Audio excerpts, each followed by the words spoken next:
Bismillahirrahmanirrahim. Bismillahirrahmanirrahim. Alhamdulillah, la haula wala quwwata illa billahil azim, wa bihi nasta'in wala umuri dunya waddin wa sahbihi ajma'in. Allahumma shalli wa barik sallim ala Muhammadin wa sahbihi wasallam.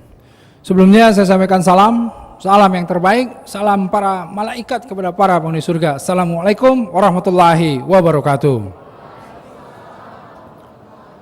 Masya Allah, ini saya senang sekali nih kalau udah di Masjid Sunda Kelapa ini ya, kajian remaja penuh terus, dan yang datang remaja semua. Ini coba lihat, nggak ada bapak-bapaknya sebelah sini, remaja semua, pemuda-pemuda idaman semua.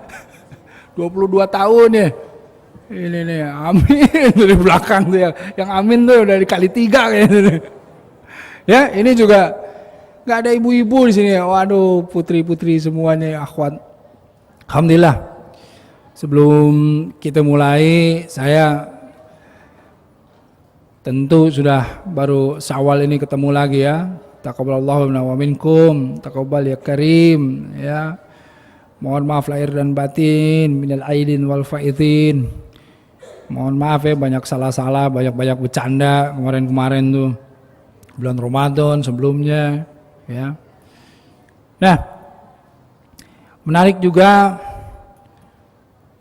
ini tema-tema di Sunda Kelapa ini dari waktu ke waktu semakin lama semakin menarik. Sekarang temanya saya tadi baru tahu tuh. Iya, apaan temanya? Gua pede. Pede apaan tadi?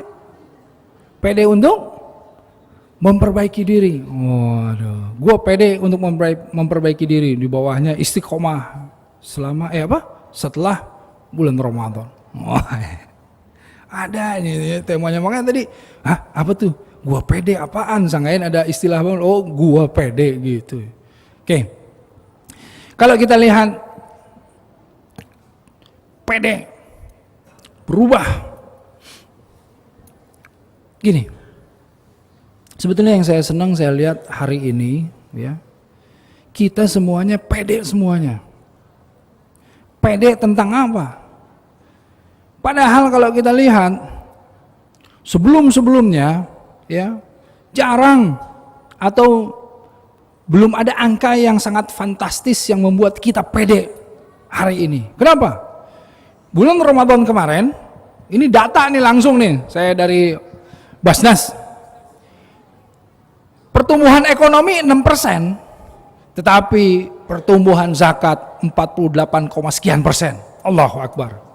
Bayangkan, kita bisa sampai mencapai kemarin itu 6 triliun sekian lah. Ini dari Basnas. Peningkatannya tinggi sekali. Saya yakin Masjid Sunda Kelapa ini juga kalau kita bongkar, pasti peningkatan zakat infak sedekahnya ini melonjak. Mana pengelolanya di sini? Mesti deh. Ya. Azhar sama di Al-Azhar. Berkali-kali melonjak. Kenapa? Artinya ada sesuatu yang terjadi di antara kita nih. Di dalam kita ini, diri kita ini, umat muslim ini ada yang terjadi. Apa yang terjadi? Perubahan yang signifikan yang membuat orang-orang menjadi sadar zakat. Yang membuat orang-orang menjadi sadar bahwa zakat, infak, sedekah, wakaf, ziswaf itu penting. Gitu. Bukan urusan hablum Allahnya saja, tapi hablum minan nas menjadi penting juga.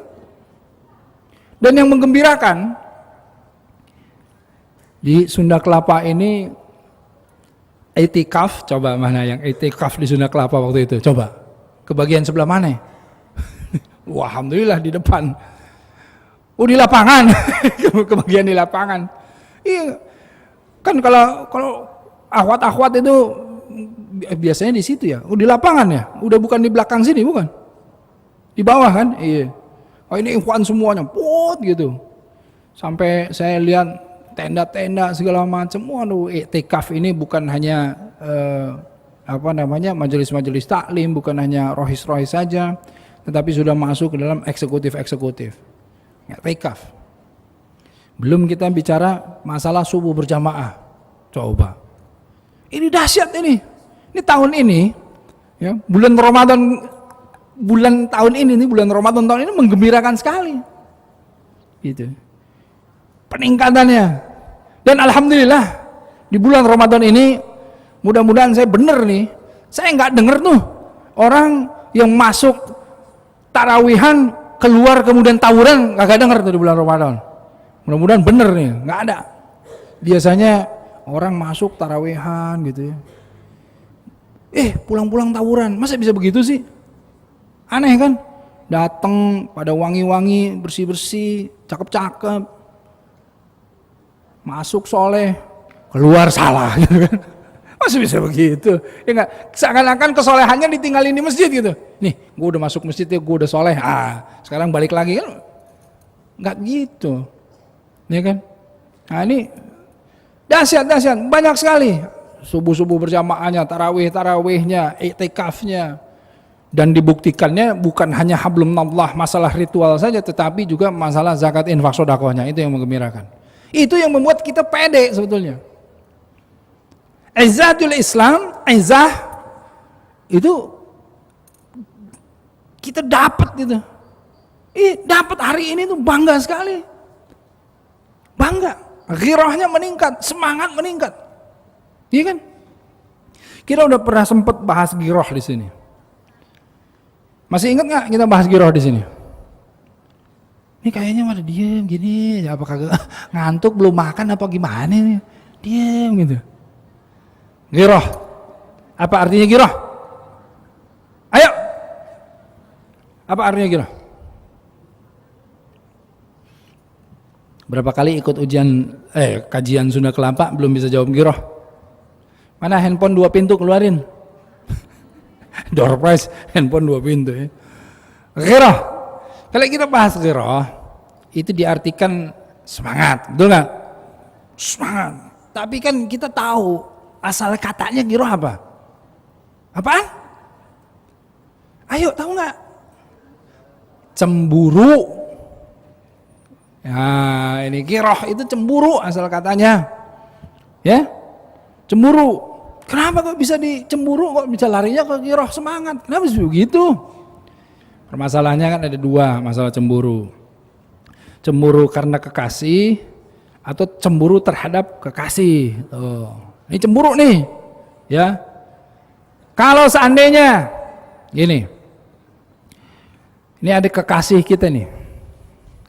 Kekasih kita, ya, dia dihina sama orang, direndahin sama orang, gimana perasaannya? Marah, ya nggak? Marah. Padahal kekasih kita nggak jadi hina karena hinaan orang, betul nggak? Nggak jadi dia juga rendah karena direndahkan sama orang, nggak? Tapi kita marah. Kenapa kita marah? Karena ada perasaan apa? Sayang, cinta. Makanya kita marah, ya nggak? Kekasih kita, ibu kita, coba adik kita, anak kita dihina sama orang, gimana perasaannya? Ingat, itu. Kemudian yang kedua adalah kalau seandainya yang kita kasihi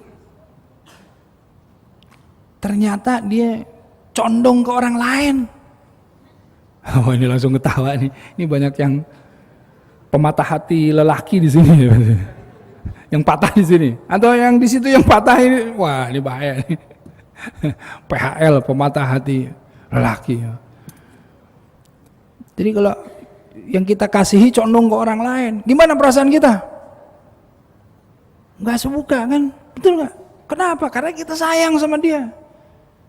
Nah itu cemburu itu. Itu rasa cemburu itu karena kekasih dan terhadap kekasih. Yang pertama kita bahas. Jadi kalau ada orang yang bilang, ngapain Al-Quran dibela? Ngapain Islam dibela? Ngapain? Kan Islam gak perlu dibela. Kan Allah langsung yang menjaga, betul gak? Ngapain Rasul kemudian dibela? Kalau ada orang yang ngomong begitu, artinya apa? Artinya mungkin kecintaan dia terhadap Allah, terhadap Rasul, terhadap Al-Quran kurang. Karenanya dia tidak marah, tidak ada rasa kecemburuan ketika ini dihina, betul gak? Disebutkan bahwa Allah itu maha pencemburu. Allah maha pencemburu. Allah sangat tidak suka kepada orang yang condong kepada yang lainnya selain Allah. Buktinya, dosa yang tidak diampuni oleh Allah apa? Apa itu syirik? Oh, langsung kenceng, menduakan langsung gitu. Ini ada yang diduain di sini. Coba kita lihat dulu nih. Aduh, ada yang ditigain. Iya, mati dalam keadaan syirik, nggak diampuni sama Allah. Allah maha pencemburu, nggak mau Allah. Gitu loh. Kenapa Allah nggak mau diduain? Karena Allah betul-betul sangat sayang sama kita berarti. Betul nggak? Kan kita nggak mau tuh yang kita kasihi condong ke yang lain, betul nggak? Karena apa? Karena kita cinta, semakin nggak mau dia condong ke yang lain, betul nggak? Nah makanya ketika Allah maha pencemburu, artinya Allah itu sangat mencintai kita, gitu loh. Itu ghirah itu. Ya. Nah ghirah inilah yang kemarin muncul nih, dan puncaknya itu di bulan Ramadan kita lihat. Ghirah muncul, puncaknya di bulan Ramadan. Dilihat dari sholat tahajudnya, sholat tarawihnya, sholat subuhnya, dari iktikafnya, dari zakat infak sodakohnya, kelihatan bener dahsyat. Nah dari ghirah itulah kemudian izzah muncul. Apa itu izzah? Apa? Al-izzah. Izzah itu, ya, kalau kita lihat, walillahi izzah. Jadi wali rasulihi wal mu'minina. Jadi izzah itu hanya ada pada Allah. Izzah itu hanya ada pada Rasul, dan izzah itu hanya ada pada orang-orang mukmin. Itu izzah. Apa itu izzah? Kemuliaan, harga diri, dahsyat. Itu ditekanin tuh. Izzah itu hanya ada di Allah, hanya ada di Rasul dan orang-orang mukmin.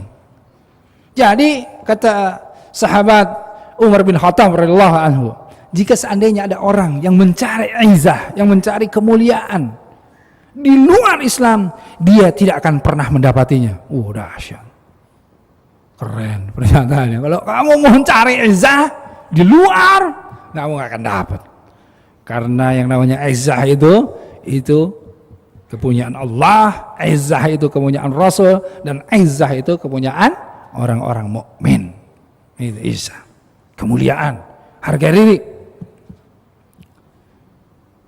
Nah, karena fitrahnya kita itu dimuliakan, betul nggak? Wanita-wanita itu dimuliakan sama Allah. Coba bayangkan, wanita dimuliakan sama Allah. Wanita-wanita ini halal untuk para laki-laki. Karena apa? Karena kalimat Allah. Bayangkan, kalau kagak ada kalimat Allah, mana bisa? Dimuliakan sama Allah. Bahkan wanita-wanita, hanya kepada wanita Allah menyematkan salah satu namanya.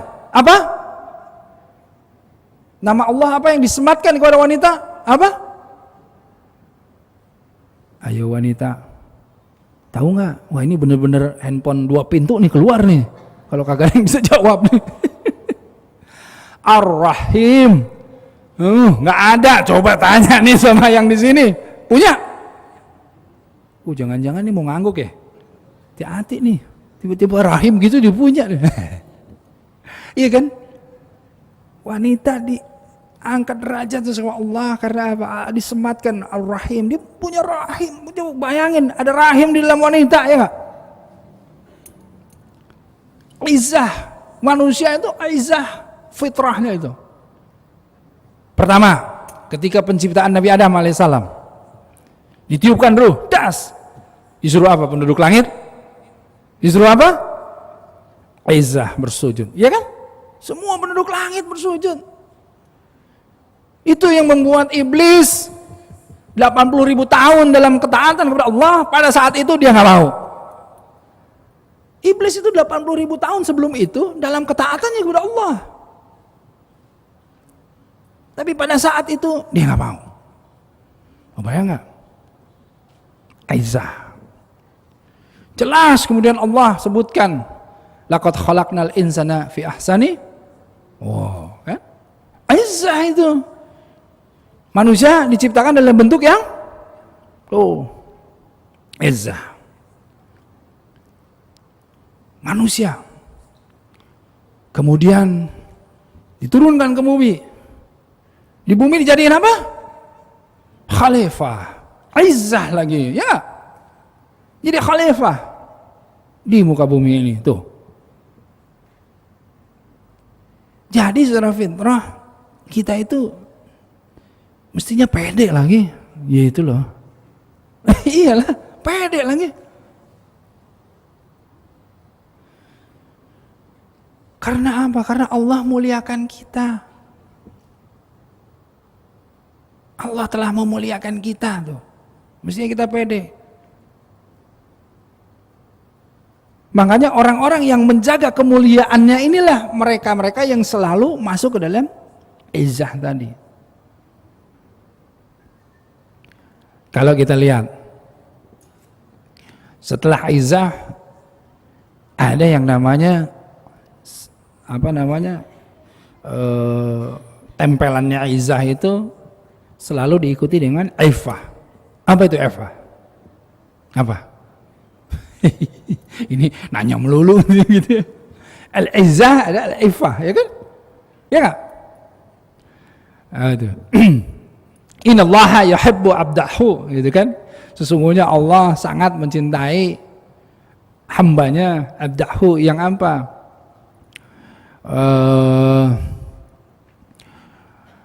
Apa tuh? Al-mu'mininal fakiral muta'affif. Apa tuh artinya? Orang-orang mukmin yang fakir tetapi menjaga izzahnya. Jadi afif itu al-iffah itu, muta'affif itu apa? Menjaga kemuliaan. Kalau izzahnya adalah kemuliaannya, kehormatannya, tapi kalau iffah itu bagaimana? Itu menahan, menjaga kemuliaan, kehormatannya. Jadi kalau orang kita kan fitrahnya mulia. Kemudian bagaimana orang-orang ketika dia tidak menjaga kemuliaannya, dia melakukan maksiat, artinya dia merendahkan dirinya sendiri, betul nggak? Iya. Ketika dia melakukan kemaksiatan, artinya dia merendahkan dirinya sendiri, menjatuhkan kemuliaannya.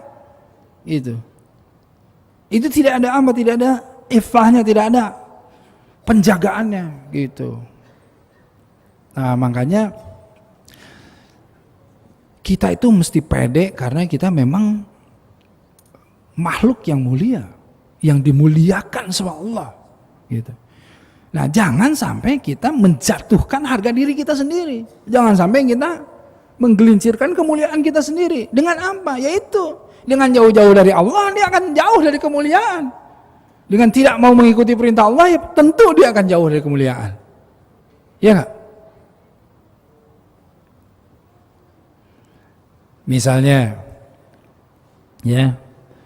Misalnya ketika orang mabuk gitu, tentu dia akan merendahkan dirinya sendiri. Orang nggak mabuk aja ngontrol dirinya susah, apalagi mabuk, bener nggak? Ini kita sadar begini aja, ini sadar nih, nggak pakai mabok-mabokan, masih bisa maksiat nggak? Ini kita sadar nih, masih suka maksiat nggak?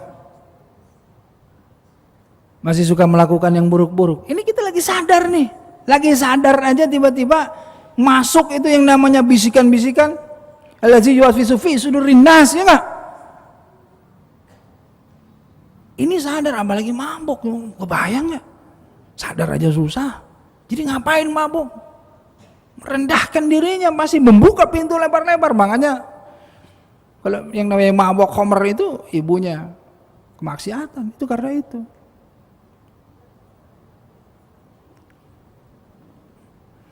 Kalau di sini yang takut suster ngesot yang mana?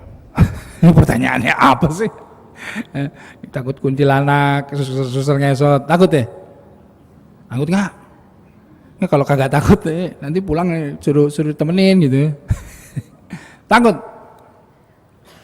Kalau begini ya, kalau saya sih males banget ketemu begitu-begitu. Tapi begini, kalau seandainya yang namanya setan, ya, yang bentuknya hihihi ketawa-ketawa kayak kuntilanak begitu, itu saya malah seneng. Kenapa seneng? Jelas itu setannya gitu loh.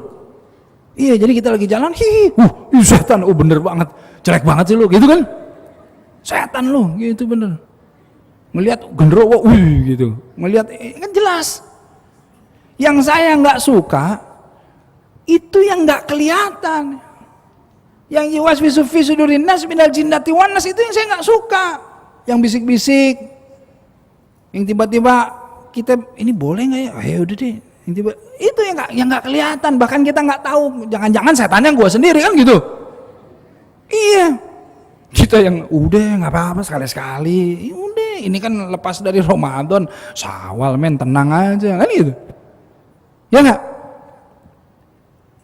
Itu yang saya nggak suka gitu. Tapi kalau jelas gitu yang ngajakinnya tiba-tiba bentuknya kuntilanak, Tan, udah deh kita maksiat. Ah, lu kuntilanak, males gua. Kan itu jelas ya. Tapi kalau yang ngajakinnya yang manis-manis gitu kan, ya nggak, mukanya yang kelihatannya soleh pakai peci, tiba-tiba bicaranya ngawur, gimana? Kan serem gitu. Nah itu makanya maksud saya, kalau kita lihat istiqomah itu gimana caranya supaya istiqomah gitu, kita kan harusnya hati-hati. Kita pede, oke, tapi jangan kepedean gitu maksud saya. Waspada, jangan kepedean. Ingat, ini definisi takwa. Ayo, saya mau tanya. Definisi takwa apa? Ini dari tadi saya ngeluarin pertanyaan kagak dijawab juga. Ya udah, minum aja dulu ya. Bismillah. Apa definisi takwa?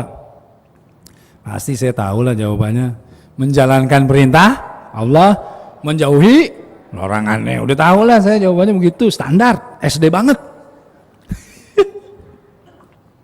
Begini. Takwa itu memang sulit untuk didefinisikan, makanya definisinya standar begitu ya. Karena memang sulit. Gimana definisi takwa? Rasulullah mentafsirkan begini. Orang bertakwa itu seperti orang yang berjalan di jalanan yang penuh duri. Tuh kan susah kan definisinya. Iya. Jadi orang berjalan di jalan yang penuh duri. Gimana? Kalau kita jalan penuh duri, gimana jalannya? Pasti jinjit-jinjit, pelan-pelan, hati-hati, takut ketusuk duri, ya nggak? Orang yang bertakwa itu di dunia ini menjalani kehidupannya dengan hati-hati memang. Waspada artinya gitu, hati-hati. Gitu. Pede, oke. Pedenya untuk apa? Pedenya untuk hijrah. Pedenya untuk berubah. Tapi hati-hati, waspada terus. Karena kita ada batas-batas, gitu. Ya. Hati-hati. Lihat kiri, lihat kanan, lihat depan. Apalagi zaman sekarang, gitu. Supaya apa? Supaya ini keistiqomahan. Ingat gini. Kalau kita lihat istiqomah itu, ayatnya innal ladzina qalu rabbunallah tsumma istaqamu fala khaufun 'alaihim wa lahum yahzanun ulaika ashabul jannah. Surat Al-A'raf. Iya kan? Innal ladzina qalu, dan sesungguhnya orang-orang yang menyebutkan rabbunallah, Tuhan saya adalah Allah. Lah ini. Orang-orang yang menyebutkan rabbunallah, Tuhan saya adalah Allah. Ini breakdown dulu. Ayo. Rabbunallah. Bener nggak kita tuh bilang bahwa Tuhan kita adalah Allah? Itu dulu. Bener nggak? Oh bener Ustaz. Saya yakin iman Tuhan kita adalah Allah. Oke. Kita breakdown. Kalau Rabbunallah, yakin, kita lihat. Yakin sama Allah? Yakin. Bagian kagak punya duit, Yakin sama Allah? Yakin. Sehari nggak punya duit, masih yakin. 2 hari, 3 hari, 4 hari, 5 hari, ya Allah, ini gimana sih? Mulai kan? Tawa. Ini yang ketawa-ketawa ya kagak punya duit semua nih kayaknya nih. Nggak punya duit mau biasa. Ya. Nah, bagian ketika kita itu bilang yakin tapi ternyata implementasinya nggak yakin, akhirnya apa? Ketika dia nggak punya duit, dia mulai ragu. Waduh, gua cara mempertahankan hidup gimana nih? Ya udahlah, gua nipu-nipu deh sedikit. Kan gitu. Ngambil deh milik orang lain. Ya, itu kan artinya dia nggak yakin sama Allah. Allah pemberi rezeki, Ar-Razzaq, dia nggak yakin. Jadinya apa? Kemudian dia bimbang, muncullah kemudian bisikan tadi, kemudian mulailah dia nipu orang, mulai bohong, kan gitu. Ini rezeki nih. Padahal menariknya kalau rezeki ya, ada doa apa tuh? Allahumma rzuqni kama tarzaq al-bughat. Doanya lucu banget loh. Allahumma rzuqni kama tarzaq al-bughat. Apa sih maksudnya? Ya Allah, berikan saya rezeki sebagaimana engkau memberikan rezeki kepada al-bughat. Apa itu al-bughat? Kalau gagak bahasa Arabnya apa? Ini bener nih nggak mau handphone 2 pintu nih. Ini udah 4 pertanyaan kagak ada yang jawab nih. Gurom. Kalau anaknya bukot. Jadi anak gagak ini menarik sekali gini. Ya Allah, berikanlah saya rezeki sebagaimana engkau memberikan rezeki kepada anak burung gagak. Kenapa nih? Ini ceritanya menarik banget. Anak burung gagak ini kan dia bertelur, iya nggak? Bertelur apa menyusui? Jangan-jangan nih, ini tanya dulu nih, ini saya mulai kagak yakin nih. Bertelur atau menyusui itu burung gagak? Menyusui dalam telur gitu. Ada aja. Bertelur nih. Nah, ketika dia bertelur, pecah telurnya nih. Tang gitu. Gagak warnanya apa? Ada yang jawab pink di sini? Hati-hati lo jawab pink, hati-hati lo. Hitam. Ketika bertelur, anaknya warnanya apa? Apa warnanya? Putih. Kan belum ada bulunya, iya nggak? Iya. Di dasar namanya juga burung gagak, ya nggak? Ibunya lihat, bukan anak gua nih. Ini putih nih, kan gua hitam gitu. Ini beneran bukan bercanda loh, beneran. Iya. Ibunya lihat, loh kok putih? Bukan anak gua nih. Kan gua hitam gitu. Dia tinggalin anaknya. Dia tinggalin beneran. Ini anak burung gagak lu bisa apa? Baru netes ya nggak? Bisa apa? Deh keluar begitu, ibunya pergi. Tapi lihat bagaimana Allah memberikan rezeki. Ini anak burung gagak ternyata mengeluarkan bau. Yang baunya mengundang serangga-serangga kecil untuk datang. Dia nggak bisa apa-apa, masih merem, masih diem, nggak ngerti apa-apa. Tinggal buka mulut, serangganya masuk. Bayangin, Allahu Akbar. Itu rezeki itu. Bisa begitu. Ya nggak? Bisa begitu. Bukan artinya pulang-pulang tiba-tiba masuk ke dalam telur lu semuanya kagak mau kerja lu gimana? Masuk dalam telur ya tinggal gitu. Enggak gitu. Tapi maksudnya bisa sampai seperti itu Allah mengalirkan rezeki sebagaimana cicak. Ya enggak? Cicak itu nempel di dinding, benar enggak? Makanannya apa cicak? Nyamuk. Nyamuknya nempel di dinding enggak? Terbang ya enggak? Kalau kita jadi cicak kita udah demo. Iya iyalah, benar nggak? Kalau kita jadi cicak kita demo semuanya. Allah, gimana caranya gue makan nyamuk yang terbang sementara gue nempel di dinding? Ya Allah nih, gitulah sama gue. Kan gitu kan? Ya nggak adil lah. Suuzon sama Allah, benar nggak? Iya begitulah. Manusia kan sifatnya begitu. Demo dia. Coba lihat cicak. Cicak kagak demo. Ya, tawakal terus, ikhtiar. Ikhtiarnya gimana? Buka mulut, tang gitu. Dengan buka mulut, itu ikhtiar maksimalnya Cicak. Ternyata Allah kemudian datengin tuh nyamuk. Set, deket, langsung hap. Nah, itu lagunya, pinter tuh. Ini kalau udah lagu jawab. Tadi gue 5 pertanyaan lu kagak jawab. Iya kan? Tuh. Gitu. Tapi tidak ada yang bisa mempercepat rezeki itu kecuali ketakwaan kepada Allah. Itu masalahnya. Ketakwaan kepada Allah. Makanya yakin gak sama Allah, kan gitu. Yakin gak sama Allah? Coba. Oh, makanya kalau kita ngomong-ngomong itu, kalau beratnya itu marifatullah, marifatullah, marifatullah. Wah, kerasanya kayak berat. Padahal apa? Kita semuanya gimana caranya mengenal Allah, mendekatkan diri kita kepada Allah, lebih kenal lagi, lebih dekat lagi, supaya apa? Supaya yakin kita. Kalau ibu sama anak deket banget urusannya, bener nggak? Ibu sama anak kan deket banget. Dari 9 bulan belum jadi apa-apa terus sama ibunya, suara yang didengar ibunya, semua gerak-gerik ibunya terus, lahir sampai ini saya nih bapak-bapak, ya iyalah semua tahu ya kan.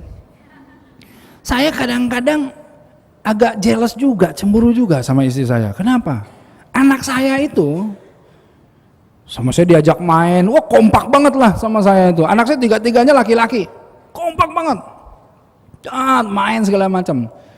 Tapi kalau udah ngantuk, dicari siapa? Itu dia. Kenapa nggak sama gue aja nih gendongan? Enggak.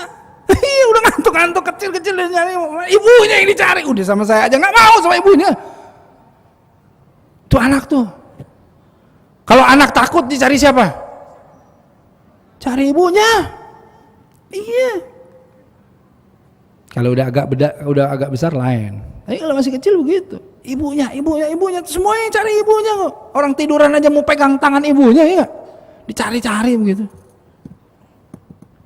Loh. Kalau sudah begitu, ya, udah dekatnya seperti itu. Anak itu nggak perlu ngomong apa-apa lagi. Coba deh yang namanya orang tua. Anak nggak perlu ngomong apa-apa lagi, orang tuanya udah tahu, bener nggak? Dia nggak perlu ngomong, datang diem gitu lemas. Lo mah, kenapa motor rusak ya pasti kan? Nggak ngomong apa-apa gitu udah tahu gitu. Dia datang gitu, bikinin kopi buat bapaknya, cing. Anak-anak cewek biasanya kan gitu. Ini pasti ada maunya nih, mau beli apa kan gitu. Ya, suka begitu kan, ngerayu sama bapaknya nggak ngomong minta ini nggak. Itu buat bapak-bapak tuh mesti tahu tuh tanda-tandanya ya. Dia tiba-tiba ayah ini kopi enak nih. Udah ketahuan nih udah. Jurusnya udah. Ya modus. Udah ketahuan gitu. Nah, jadi artinya kedekatan itu kalau semakin dekat kita itu udah semakin, kalau sama manusia itu tahu kita, oh begini gitu. Nah gimana cara kerja Allah tuh? Kalau kita semakin lama semakin dekat gitu, soalnya kita tahu nih cara kerja Allah tuh kayak, oh begini gitu loh. Iya, orang-orang yang udah yakin tuh sama Allah tuh tenang aja, mutmainah, tenang, dia udah tahu, oh tenang aja, yakin. Lu udah kagak makan lu 3 hari, tenang, yakin kan gitu. Yang penting kita usaha. Fa iza faraqta fansab wa ila rabbika farghab, terus semuanya yakin. Itu innal ladzina qalu rabbunallah. Dibilang nih Tuhan saya Allah, udah yakin. Enggak ada yang bisa geser. Itu yang disebut istiqomah. Gitu. Istiqomah itu nancep. Dia enggak geser ke kiri, enggak geser ke kanan, enggak condong, enggak. Nancep terus keyakinannya sama Allah, tegak lurus. Itu istiqomah. Makanya innal ladzina qalu rabbunallah tsumma istaqamu. Orang-orang yang menyebutkan bahwa Tuhannya adalah Allah dan dia istiqomah di dalamnya. Apa kata Allah? Fala khaufun 'alaihim wa lahum yahzanun. Ulaika ashabul jannah.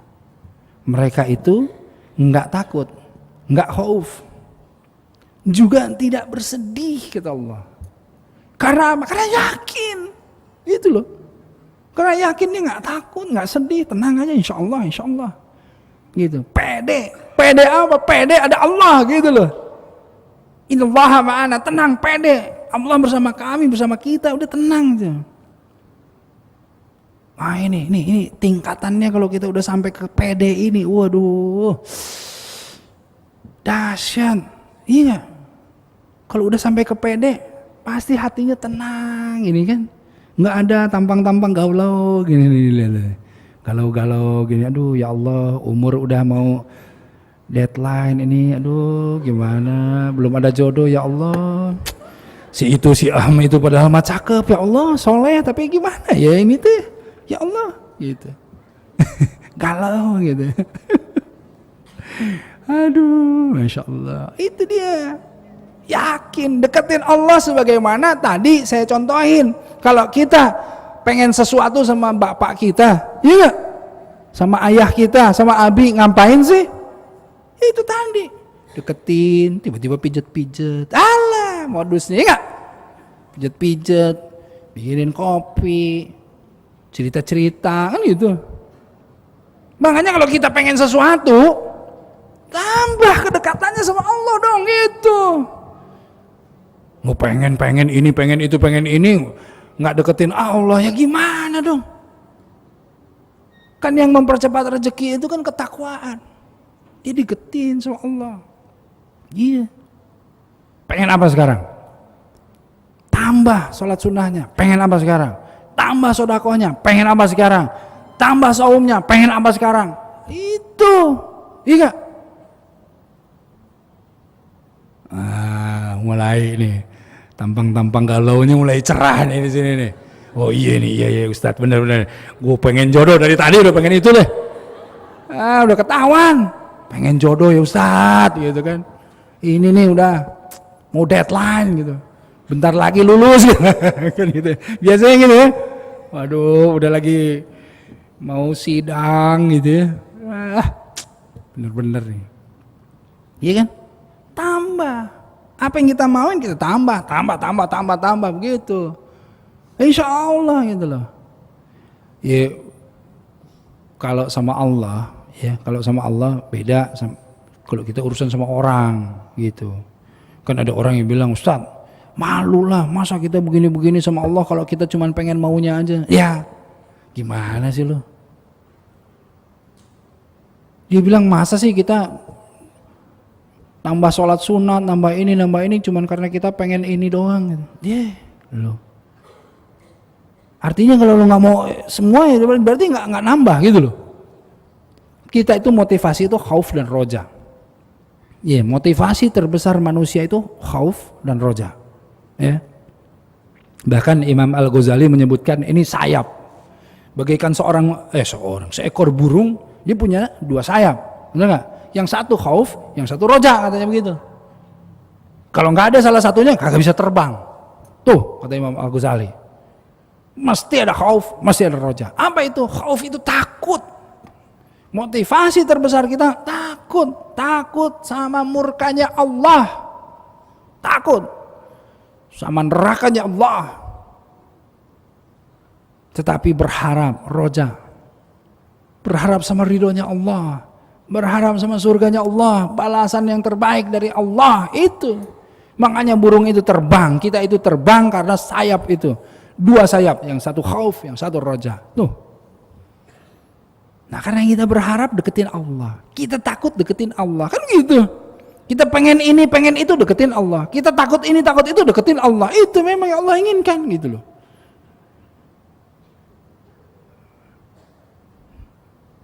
Memang keutamaan ibadah itu, keutamaannya apa?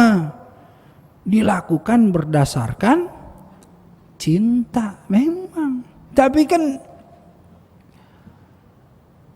membangkitkan kecintaan ini tidak mudah gitu loh. Iya, membangkitkan kecintaan sama Allah, sama Rasulnya ini nggak mudah. Harus terus. Gitu. Menumbuhkannya harus terus menerus. Ini kita pernah bahas tentang cinta juga di sini ya kan?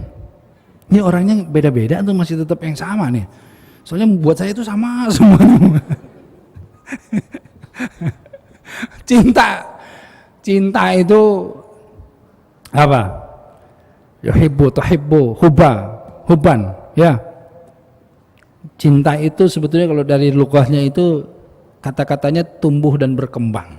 Oh, cinta. Oh, cakep ya. Kata-kata tumbuh dan berkembang.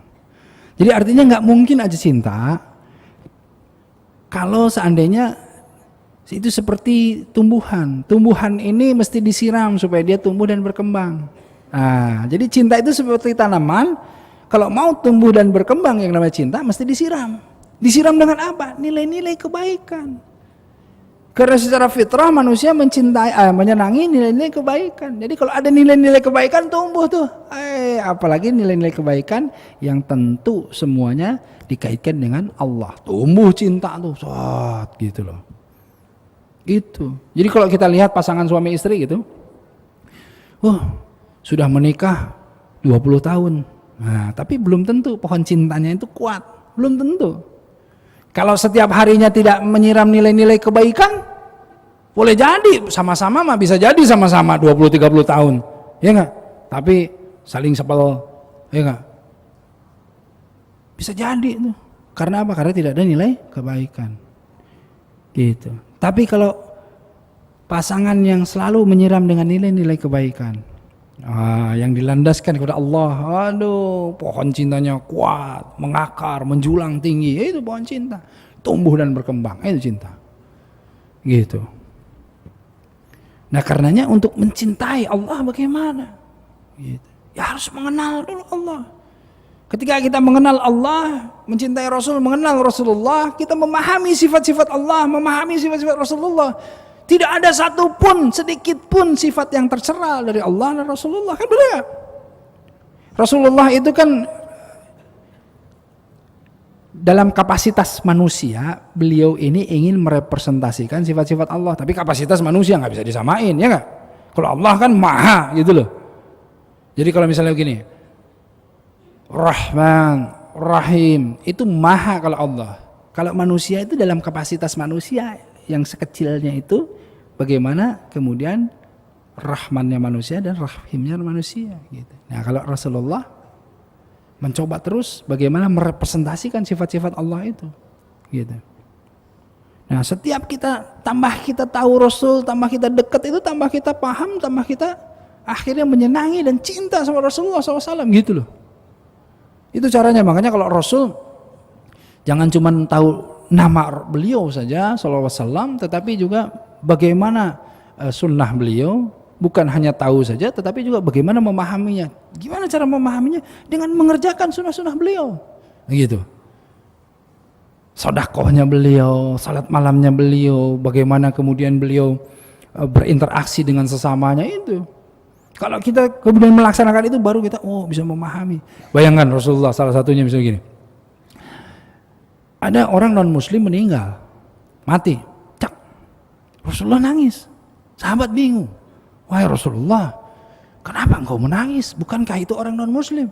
Kemudian Rasulullah bilang, aku bersedih karena aku memohon kepada Allah diberikan waktu 1 hari lagi saja. Untuk apa? Untuk bisa mendatangi orang tersebut. Untuk memperlihatkan keindahan Islam. Bayangkan, itu akhlak itu. Itu akhlak Rasulullah.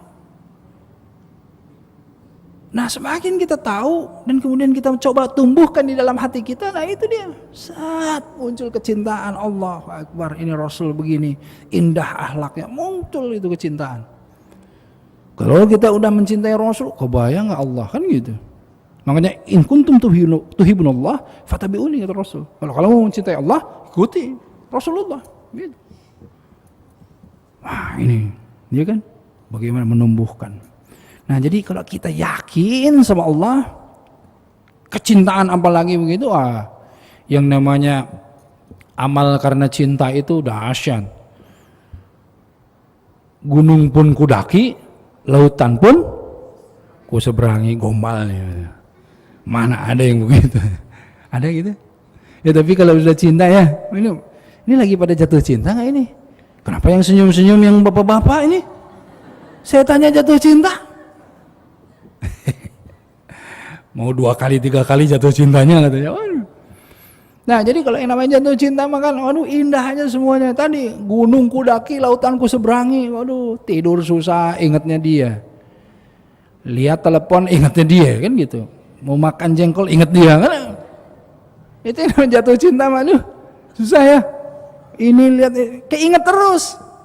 Kebayang nggak kalau itu kecintaan itu kepada Allah? Kebayang nggak? Nyetir ingat Allah, makan ingat Allah, minum ingat Allah. Kebayang nggak? Pakai baju ingat Allah. Kebayang nggak?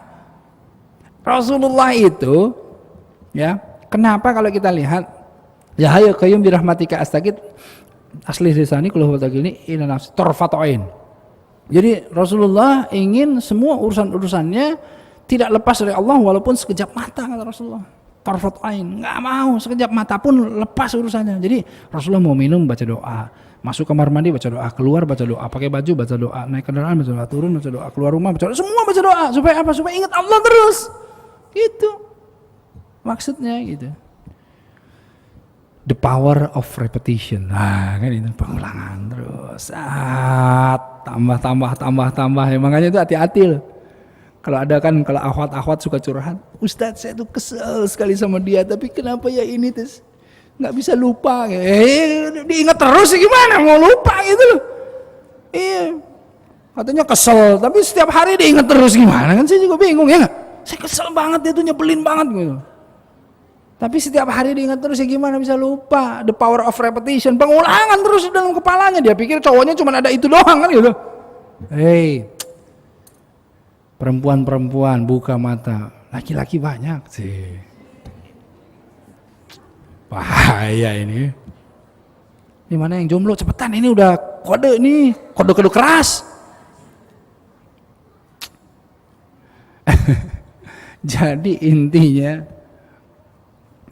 kalau kita yakin tadi, kita akan tenang, sakinah. Ya, kalau kita yakin, sakinah. Innal ladzina qalu rabbunallah tsumma istaqamu, kita istiqomah. Fala khaufun 'alaihim wa lahum yahzanun. Kita enggak takut, kita juga enggak sedih. Artinya apa? Artinya sakinah, artinya tenang kita. Gitu. Nah, ketenangan ini kenapa? Gitu, sakinah itu kenapa? Karena dia itu tetap stabil, keimanannya sama Allah itu naik turun, tetapi seperti kapal laut yang diombang-ambing ombak gitu ya, ombak besar ombak kecil nggak tenggelam nih kapalnya, stabil. Jadi apa? Sakinah gitu. Nah, menyambung dengan tema istiqomah setelah bulan Ramadan. Nah ini jangan sampai bulan Syawal ini kita lepas dari amal-amalan di bulan Ramadan. Ramadan itu kan kawah candra di muka, terbiah, ya kan? Ini pelatihan yang dahsyat di bulan Ramadan. Masuk bulan Syawal, kalau bahasa Sunda mengarenghap, apa itu? Bahasanya keren banget, ngarenghap gitu. Apa ya? Gitulah ngarenghap itu tuh namanya, ya. Sulit itu didefinisikan itu. Ngarenghap tuh. Kalau orang Sunda udah senyum jadi. Gitu ya kan, susah tuh. Apa tuh ngarenghap itu? Apa? Ya itulah, apa? Menghela nafas. Iya, tapi maksudnya ngarenghap itu ada sedikit istirahat gitu, ada koma. Gitu. Nah, jangan sampai ngarenghap terlalu kenceng gitu loh. Terlalu lama. Jadi lepas bulan Ramadan, kemudian nanti lagi deh tahajudnya nanti minggu depan, mulai Senin, ya hari Senin masuk, mulai Senin lagi, mulai Senin terus ya, mulai Senin depan, akhirnya 1 bulan lewat, 2 bulan lewat kan, sayang gitu loh. Jangan sampai, jaga itu.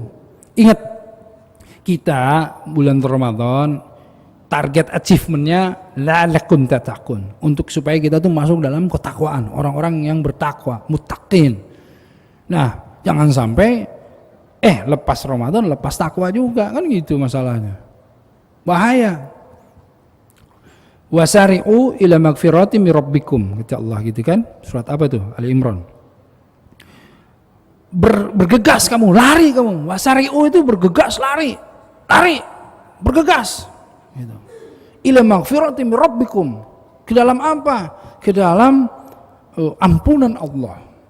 Kalau Allah suruh kita lari, bergegas, berarti sebetulnya waktu kita banyak apa sedikit? Lari cepetan.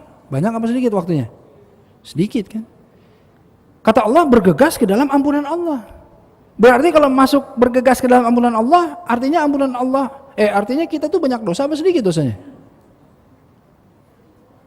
Banyak.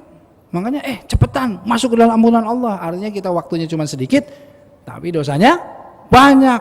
Oh, itu. Cepetan kata Allah, masuk. Gitu. Wa jannatin arduha samawati arduha samawati wal ard. Yang dan bergegas kepada jannah, surga yang luasnya seluas langit dan bumi kata Allah gitu.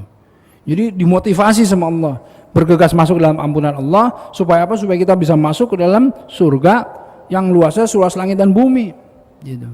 Iddat lil muttaqin, yang memang disiapkan untuk orang-orang yang bertakwa. Ini sedikit nih.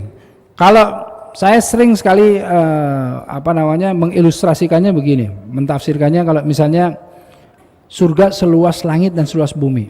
Sebetulnya yang namanya surga itu lebih luas lagi daripada langit dan bumi. Tapi kita tidak bisa membayangkannya. Makanya yang besar yang kita bisa bayangin apa? Cuma langit dan bumi gitu loh. Sebagaimana gini, kalau anak kecil, ya, atau saya pegang permen, segenggam permen saya kasih nih. Nih, Mbak, saya kasih permen nih segenggam. Berapa kira-kira permen dalam genggaman saya? Berapa? Kira-kira aja. 10. Gede banget tangan gue. 5 lah paling ya. 5, 6 gitu segenggam. Kalau kemudian anak kecil ngasih permen segenggam, berapa di tangannya? Palingan 2 atau 3 ya. Nah, kalau Allah yang menggenggam, berapa permen di tangan Allah? Nah itu dia. Makanya kalau kita dikasih sama Allah, sesungguhnya kita tuh nggak bisa ngebayangin berapa banyak yang Allah kasih. Banyak, lebih besar dari apa yang kita bisa bayangkan. Makanya kata Allah 10 kali lipat, 700 kali lipat yang namanya sedekah. Benar nggak? Padahal lebih dari itu. Ayo sholat jamaah 27 derajat. Segimana 27 derajat? Emang ada yang ngukur gitu di sini? Gua kalau sholat jamaah 27 derajat, oh berarti agak-agak begini. Repot. Nggak tahu balasannya di sisi Allah. Amaman atau wattaqwa wasadaqah bil husna. Itu kata Allah. Fasanus yasiruhu lil yusra. Jadi orang-orang yang membenarkan gitu. Sedekah bil husna, membenarkan balasan yang dari Allah, yang seperti apa balasan dari Allah, ya kita nggak paham. Tapi kita benarkan ada balasan dari Allah yang apa? Yang seluas langit dan seluas bumi. Itu maksudnya. Iddat lil muttaqin, udah disiapin sama Allah. Itu. Nah, makanya kita sekarang untuk supaya istiqomah, ingat tadi masalah waspada, ingat pemetaan, ya. Pemetaan itu yang tadi saya bilang kuntilanak lah, genderuwo, susur ngesot, itu sebetulnya saya bercanda aja, tetapi maksud saya kita mesti ada pemetaan. Pemetaan apa? Pemetaan bahwa kita hidup ini setiap harinya itu ada musuh yang mengganggu. Siapa musuh itu? Itu adalah setan gitu. Itu seringkali kan kita nggak ngitung itunya, ya nggak? Nah kita harus ngitung itunya. Aduh, jangan-jangan nih dari subuh ke zuhur nih saya diganggu setan nih, bahaya nih, gitu. Nanti dari zuhur ke asar gimana nih caranya nih? Aduh, tadi saya melakukan kesalahan gini. Aduh, taubat lagi sama Allah, minta ampunan Allah. Kalau sama orang gugurkan dosa-dosanya kan gitu. Itu terus dari asar ke maghrib terus. Supaya apa? Supaya kita nih terjaga, hati-hati tadi masuk ke dalam ketakwaan. Nah itu metodenya begitu. Subuh ke zuhur, zuhur ke asar, asar ke maghrib, maghrib ke isya kan gitu. Makanya orang-orang yang dari subuh ke zuhur merasa terlalu panjang, wah saya duha dulu dah gitu. Dari isya terlalu panjang ke subuh, wah saya tahajud dulu gitu. Supaya koneksi sama Allahnya terus terjaga. Ingat, Allah pertama kali waktu Mi'raj itu perintah Allah sholat berapa kali? Satu hari. Berapa? Ini antara nggak tahu sama ngantuk atau apa nih? 50 kali. Perintah Allah sholat itu semestinya 24 jam itu satu hari itu 50 kali. Bayangin. Artinya kalau 50 kali 1 jam 24 jam dibagi 50 tuh kan. Sejamnya bisa 2 kali lebih ya enggak? Tuh. Mestinya begitu. Untung aja Rasul ketemu Nabi Musa ya enggak? Ketemu Nabi Musa alaihissalam. Kalau enggak ketemu, wah ini nih. Nah, artinya sebetulnya esensinya kenapa 50 kali Allah ingin kita enggak lepas zikir kepada Allah. Itu maksudnya. Jadi jangan lepas, ingat terus Allah. Zikir banyak-banyak. Zikron katsira supaya istiqomah. Supaya nanti bisa kebentengin dari bisikan-bisikan setan. Setan itu bisa terdiri dari minal jin nati wan nas. Bisa jadi manusia, bisa setan. Ya. Ya tapi jangan tiba-tiba ngelihat orang jadi, lu setan enggak? Coba lu ketawa dulu. Nah, kan ya. Bagian perempuan dicari-cari di sini, jangan-jangan ada paku kan gitu. Repot deh. Alhamdulillah. Gitu deh. Ini mau ada pertanyaan sedikit? Boleh? Boleh. Silakan. Ada yang mau tanya? 1, 2, 3, 4, 5, 6, 7. Wah, enggak ada. Silakan. Dari mana? Oh, tadi mau tanya. Silakan.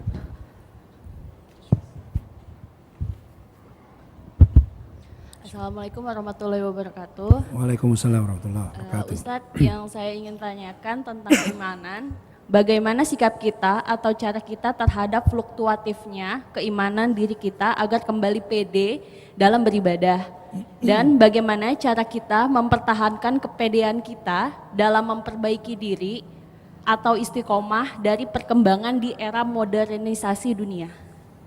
Alhamdulillah. Itu pertanyaannya aja gua kagak ngerti. Sulit banget nih bahasanya nih. Langsung saya jawab ya. Mudah-mudahan nih saya bisa ngerti nih. Ini pinter nih. Di mana jomblo-jomblo? Cerdas ini. Pertama, bagaimana sih supaya kita pede? Ya. Dalam keimanan fluktuasi. Oh, fluktuasi lu. Naik turunnya iman kan gitu. Gimana caranya? Gini. Tadi saya sebut yang namanya sakinah, ya. Dia stabil, dia tetap. Dia dihajar ombak yang besar, dihajar ombak yang kecil. Dia tetap stabil. Yang penting jangan kebalik tuh kapal, gitu loh. Artinya apa? Artinya orang yang sakinah itu bukan orang yang enggak ada masalah. Masalah itu selalu ada. Alladzi khalaqal mauta wal hayata liyabluwakum ayyukum ahsanu amala wa huwal azizul ghafur. Jadi dia akan liyabluwakum, akan diuji terus, akan masalah besar, masalah kecil. Nah, supaya keimanan ini kemudian tidak kemudian membuat kapalnya tenggelam, lepas dari Allah gitu. Dia mesti menjaga, kalau di dalam fisik mudahnya gini, yang namanya orang olahragawan aderai. Tahu aderai? Badannya ya kan? Itu badannya begitu gimana sih caranya? Emang tiba-tiba cer gitu? Makan 3 piring langsung gitu? Enggak kan? Dan untuk menjaga badannya ternyata dia makan telurnya aja, saya pernah tanya, nih beneran nih, 0,5 kilo. Sehari itu kadang-kadang dia makan 0,5 kilo tuh. Telur doang. Kita mah bisulan ya. Kalau kita pasti bisulan, kalau dia kagak. Kenapa kagak? Karena dikeluarin dengan olahraga yang kuat, yang keras gitu loh. Supaya ototnya ya, supaya badannya fit terus dijaga. Ritual-ritual kita itu menjaga apa? Ruhiyahnya. Kebaikan-kebaikan yang kita lakukan menjaga ruhiyah kita agar supaya kita fit secara ruhiyah. Jadi jangan jasadnya doang yang fit. Bagian nggak fit jasadnya kita udah tahu langsung. Wah, saya mesti minum suplemen. Wah, saya mesti ini. Wah, saya mesti ini. Itu kalau jasad. Kalau ruhiyah kita kagak tahu, tiba-tiba pelit aja udah jadinya kan? Nah, itu padahal penyakit hati. Ketika kita sudah terlalu mencintai, wah ini, wah ujung-ujungnya jadi pelit gitu loh. Nah, kita udah tahu, ini udah terlalu, wah gawat. Wah lu gawat, gua kasihin aja deh. Nah kan gitu urusannya. Ya. Jadi bagaimana menjaga itu tadi, kita harus terus menjaga dengan ritual salah satunya dan berbuat kebaikan-kebaikan. Semua kebaikan adalah sedekah dan itu yang bisa menjaga, insya Allah. Jadi terus istiqomah. Kalau misalnya ya namanya juga manusianya suka bosan ya kan. Saum nih bosan nih. Ya udah, kagak usah saum. Tetapi sekarang tahajud. Aduh, tahajud nih. Oke, kita sekarang hari ini kagak tahajud, tapi kita sholat lail. Waduh, ini kita sholat duha. Waduh, ada terus gitu urusannya, ya nggak? Itu maksudnya. Maksudnya mengganti push up, mengganti squat jam dan lain-lain. Itu satu. Itu pede naik turun. Kemudian bagaimana tadi pede terhadap ini? Apa? Iya, teknologi, modernisasi, pede kita ngadepinnya. Sekarang gini ya, gini. Ini kalau saya nih, beda sama yang lain mungkin. Tapi kalau saya, ketika saya begini, ya Allah,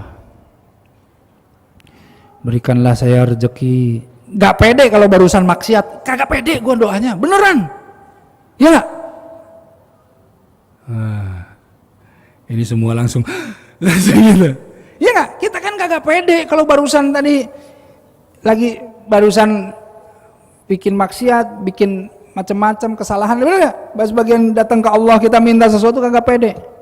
Ya Allah gimana? Atau misalnya ada yang datang ke saya, Ustadz doain ya saya, aduh doainnya gimana? Gue juga tadi ngawur kan gitu.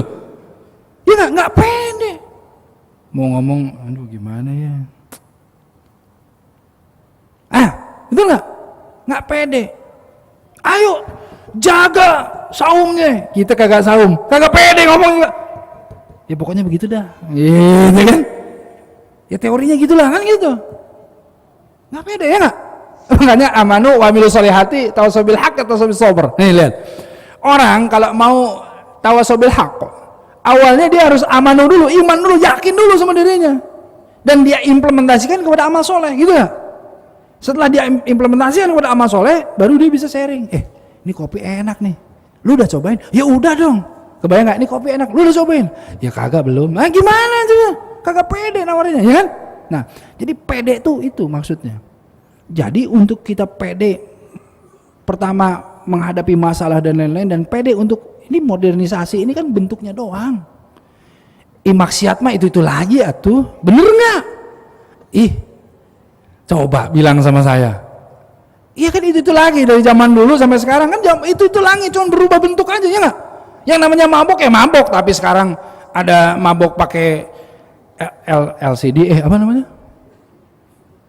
Apalah yang ditempel-tempel ke langit gitu loh. Ke langit, beda kalau ke langit di sana ya. Tempel ke langit-langit, mabok gitu. Ini mabok, itu mabok, beda aja kan masalahnya. Yang kemarin ngisep-ngisep apa gitu, mabok. Ngisep knalpot juga sebenarnya bisa mabok, bener nggak?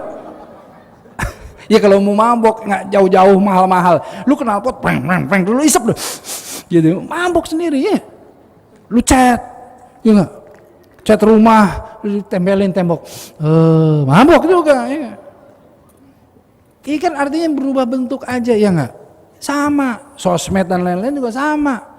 Gibah ya gibah, tapi gibahnya jadi di sosmed kan sama, ya nggak?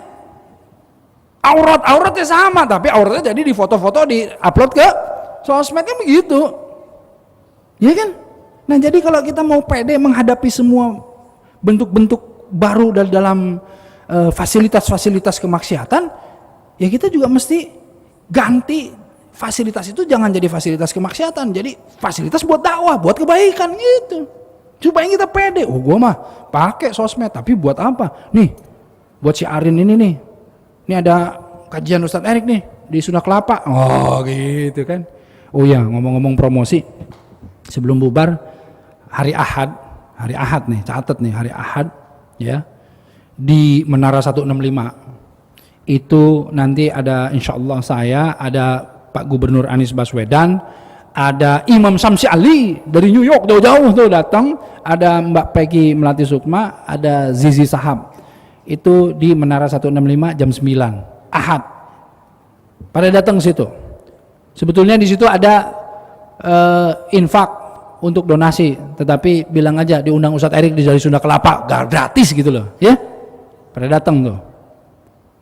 Ingat Ahad jam 9. Nah, tuh kan. Saya ngomong begini live streaming. Langsung tuh yang dari Papua langsung beli tiket gitu. Streaming ya gak? Ini sampai kemana aja? Seluruh dunia. Jangan-jangan yang dari Australia ini udah langsung. Itu maksudnya ya kan? Nah jadi pede aja lagi kalau misalnya memang kita niatnya memang untuk Berbuat kebaikan, kenapa takut? Oh gue mah takut punya handphone, kenapa? Takut, ya kalau lu tahu sendiri ya namanya handphone. Sih, emang kenapa namanya handphone? Kagak tahu. Tahu sendirilah gitu. Tiba-tiba ada yang ngajak kenalan lah, lu aja gitu. Ya kalau ada yang ngajak kenalan kagak mau ya nggak usah dimin aja gitu loh. Iya kan? Nah, gitulah ya. Pede jadi, insyaallah. Oke, ada lagi? Silakan, Fadol. Assalamualaikum warahmatullahi wabarakatuh. Waalaikumsalam warahmatullahi. Pertanyaannya gini Ustaz, bagaimana menularkan giroh memperbaiki diri terhadap lingkungan atau teman-teman yang belum merasakan nikmatnya berhijrah atau memperbaiki diri? Karena jika ikhtiarnya saya mungkin atau kita baru bisa memberikan tauladan atau contoh kebaikan dan belum bisa memberikan solusi atau yang Islam ajarkan, karena kan kita punya keterbatasan dalam kemampuan gitu dan takut salah. Itu aja sih. Baik, begini ya. Jadi seorang salesman yang bagus, salesman yang bagus itu dia kan harus nyobain, dia harus pakai yang dijualnya, benar nggak? Supaya dia bisa tawarin sama orang dengan cara yang meyakinkan dan dia tahu seluk-beluknya. Ketika orang itu tanya, kenapa barangnya begini? Oh ini begini. Kenapa barangnya begini? Ini begini. Coba kita ngomong deh sama salesman, nggak ada jeleknya tuh barang. Iya. Kenapa itu kakinya patah? Oh memang ini memang dipatahin. Ada aja jawabannya salesman, ya nggak? Padahal udah jelas-jelas ya kakinya patah. Enggak, ini memang bisa dipatahin. Gitu. Itu salesman.